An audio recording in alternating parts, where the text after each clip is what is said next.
Hey, friends. Welcome back to Jeff's Changes for Life. Today, we're diving into something real. What happens to marriage after the honeymoon period fades? As always, this program in no way, shape, or form is a substitute for anybody that needs professional psychological or medical attention or treatment. You know that first year when love is new, exciting, effortless? Yeah, that fades, and what replaces it? Life, bills, schedules, kids, responsibilities. But here's the thing, just because the honeymoon ends, it doesn't mean the love has to. It just means we have to love differently, on purpose.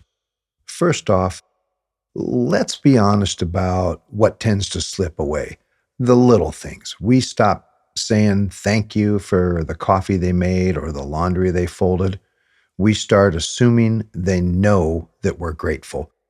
But here's the truth, unspoken appreciation is invisible. Second, physical affection fades. The hugs, the hand holding, the random kisses, they get lost in the shuffle of busy days. We forget how powerful those little touch points are. And lastly, we stop checking in. We assume we know how our partner feels. But people change, needs change, and if you're not asking, we're missing. So, how do we keep love, kindness, and connection alive? Here's how we choose love on purpose. Number one, be a daily witness to their life. Ask real questions. Listen without distraction. Put your phone down. Turn off the distractions. Turn off the TV and be present. Be the person who knows their highs, their lows, and everything in between. Number two, choose kindness over convenience. Leave a note. Compliment them, not because it's their birthday, because it's Tuesday and they matter. Number three, keep physical and emotional intimacy alive. Not just sex, connection. Hold hands, sit close, make time for touch. Number four, keep dating each other. I mean it. Real dates. No phones, no kids, no errands. Just the two of you. Remember what it's like to be lovers, not just partners. Number five, practice radical appreciation. Tell them why you love them, not for what they do, but for who they are, because the world is hard enough. Your home should be a place of love. Number six, have the hard conversations. Avoiding things only builds resentment. Love doesn't mean never fighting, it means fighting for each other, not against each other.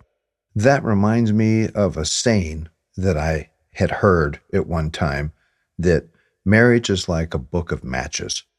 Once the matches are burned, it's empty. It's done. So, as I talk with people that are in this position where their marriage is feeling a bit empty, the number one issue that I find is pride. Both are squaring off on their side, functioning in pride, fighting to the end to try to make their point, fighting about what the other person should be doing, instead of dropping the pride and being the person they wished the other person was. And lastly, make space for growth. Let them grow. You grow too. Support their dreams, even the ones that don't involve you. Here's what I believe, marriage doesn't fall apart because of a lack of love, it falls apart because of a lack of effort. But you're here. You're listening to this. That says something. So here's my challenge to you today. Do one intentional act of love. Say something kind. Reach for their hand. Ask how they're really doing. Because the love you had in the beginning, it's not lost. It's just waiting to be chosen again and again and again. So, if we want to be intentional in our marriage, we have to understand what your marriage deserves, the absolutes. So this is going to be the black and white for you. And this is going to be the tough one because I know you can do it because in the beginning, you made the time, you made the effort to do it. In fact, you were superb. If this relationship blew up somehow and you got into a new one, guess what you're going to do? You're going to be that attentive person that's doing all the right things again. So don't tell me that you can't do it because I know you can. That's a denial. That's a falsehood. That's not being honest with yourself. I want to speak directly to anyone who's married or hopes to be because your marriage, it deserves more than just showing up. It deserves your best. So here's the absolutes, the things every marriage should be built on and never lose. Number one, your marriage deserves your presence, not just being in the same room, but actually being there, eyes up, heart open. Number two, it deserves consistent respect. Never talk down, never belittle, especially in front of others. Disagreements happen, but respect should never disappear. Number three, it deserves intentional kindness. Not just when you feel like it, not just when it's easy. Kindness, even when you're tired, even when you're stressed. Number four, it deserves forgiveness. You're both going to mess up. Say, I was wrong. Say, I forgive you, and mean it. Number five, it deserves vulnerability. Let them see you, the real you, your fears, your doubts, your dreams. That's where true connection lives. Number six, it deserves loyalty, not just physical fidelity, emotional fidelity. Don't give your best energy to someone else. Protect the sacred. Number seven, it deserves laughter. Don't forget to have fun. Be silly. Inside jokes, late night laughs.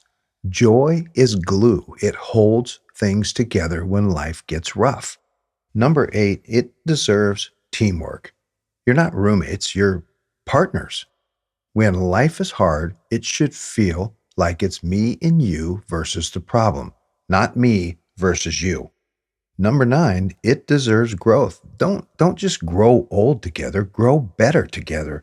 Encourage each other to level up as individuals and as a couple. Number 10, it deserves daily effort. Not once a year, not just on anniversaries.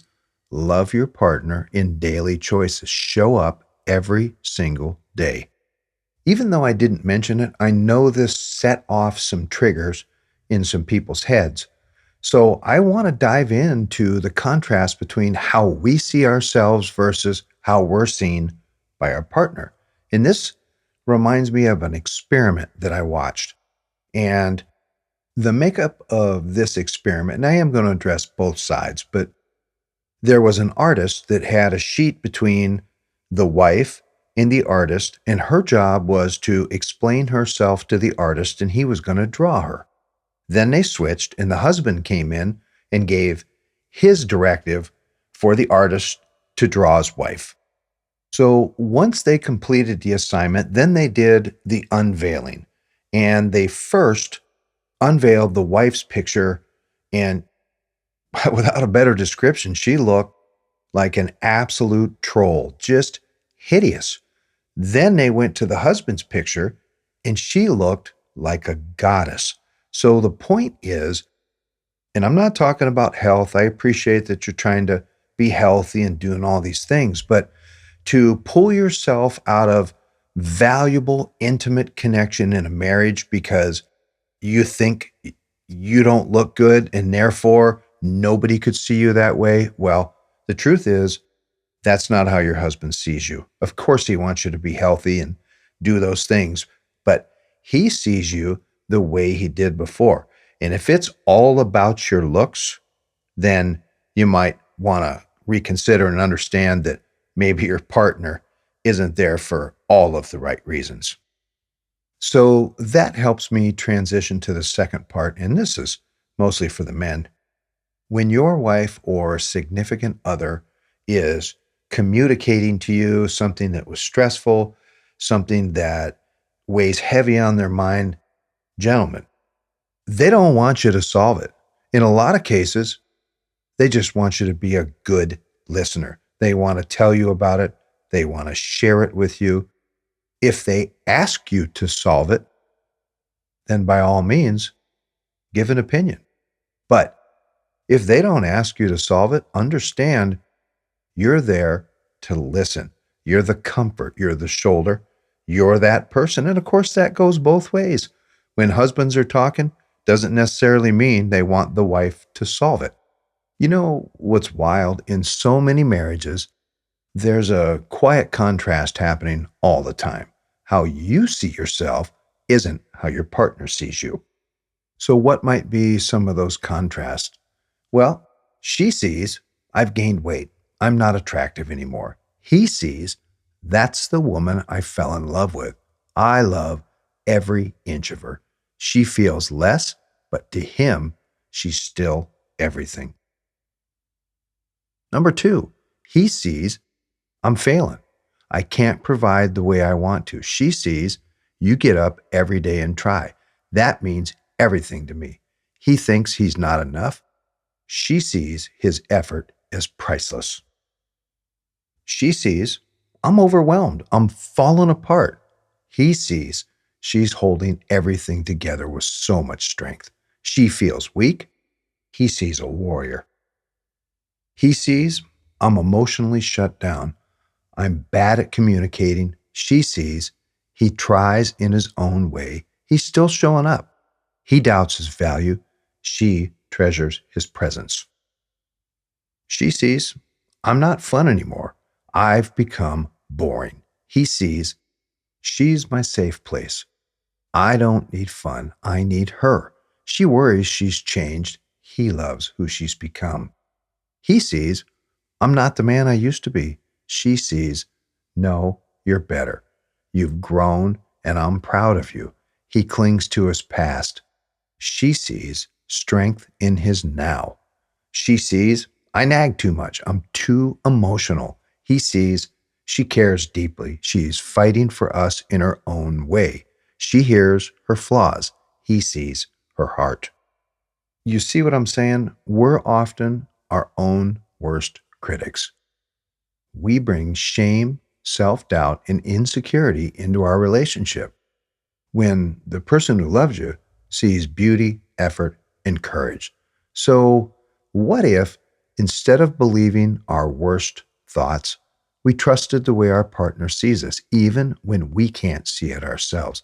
This is the kind of grace that keeps marriages alive.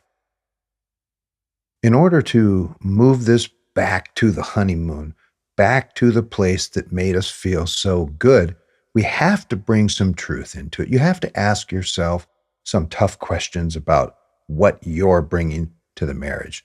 So, yes, this is the heart of real marriage work. So often, we justify why we don't show up, why we stop being affectionate or present or vulnerable. And while life gets in the way sometimes, our justifications can become excuses. And our excuses can become patterns that erode connection. There's those patterns again. And remember, recognizing your patterns is power because now you can change them. You see them. We're not denying them anymore. We know what to do to get our marriage back on track, but we need to do it. Let's have a real talk here. What we justify in marriage, but shouldn't. Sometimes we stop doing the very things that keep a marriage alive, and we justify it. We rationalize it. But the truth is, our reasons aren't always good enough. Let's walk through some of the common justifications and what they really mean. So this is going to be a tough one. I need you to come to the table, and I'm going to ask you to, in a corny way, put on your honesty hat. Number one, I'm tired. So we stop being present. We stop listening, stop checking in, but presence isn't about energy. It's about intention. Every 5 minutes of eye contact and honest conversation can change the tone of a whole day.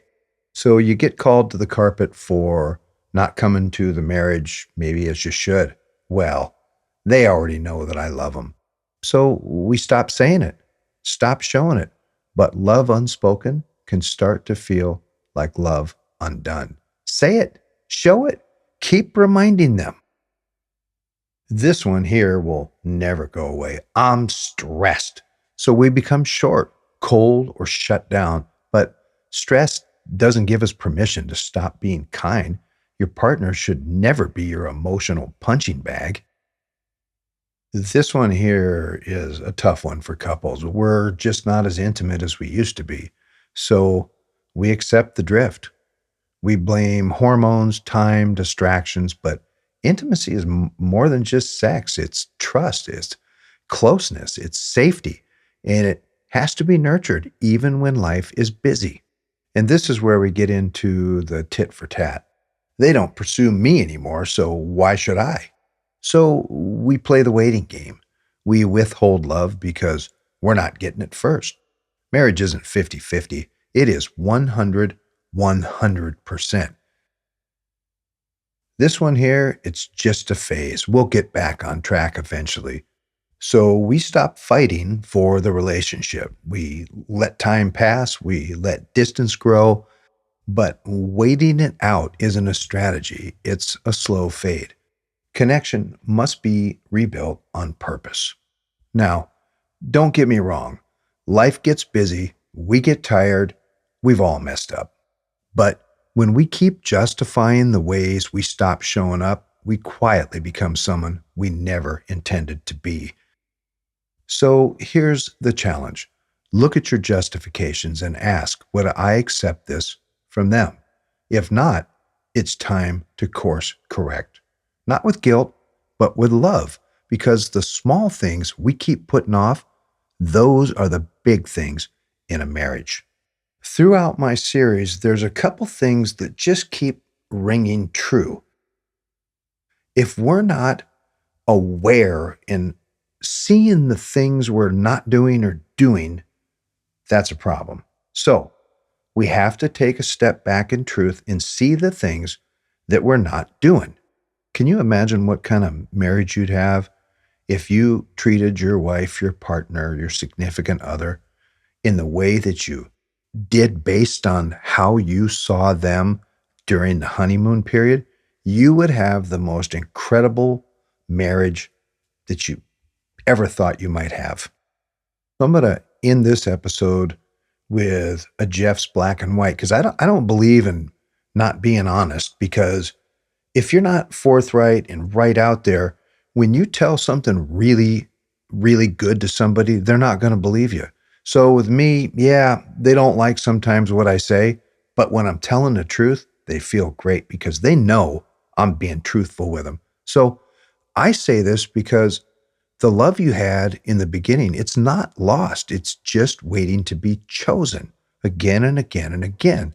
If you want a marriage that lasts, these aren't extras. They're the essentials. And the best part, you don't have to be perfect. You just have to be willing to love on purpose, willing to show up, willing to fight for something beautiful, because your partner deserves that, and so do you. As always, this is Jeff with Jeff's Changes for Life, and today's going to rock because we're taking that person that set us on fire, showed us something that we never thought was possible, and we're going to put them back to the front of the line on top of our day. We're going to be intentional and we're going to love them because they deserve it.